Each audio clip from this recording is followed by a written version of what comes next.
د ندا محمد ندیم تازه او نوې وینا د افغان نیوز قدرمن لیدونکو پوره جزیات هم دلته راسره وګورئ.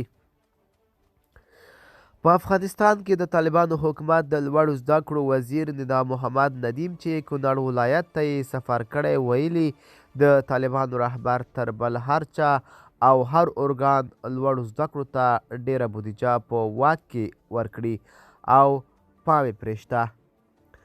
ندیم زیاته کړې چې په افغانستان کې د لوړو زده کړو لپاره ډېرې هڅې کړي او دغه لړۍ لا هم جاري ساتلې ده.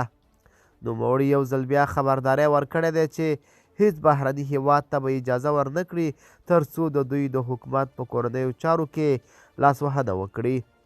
ندا محمد ندیم همداراز کونړ ته د خپل سفر پر مهال د دغه ولایت په سید جمال الدین پوهنتون کې د شاوخوا 20 میلیونو افغانیو په ارزښت ځینې پروژې هم پرانیستې دي. د طالبانو د لوړو زده کړو وزیر پر داسې حال کې د لوړو زده کړو لپاره خپلو هڅو خبره کوي چې له تیرو 2 کلونو راهیسې د دغې ډلې رهبرۍ د افغان نجونو پر مخ د پوهنتونونو په شمول د زده کړو د تړلو مرکزونو دروازې تړلې دي.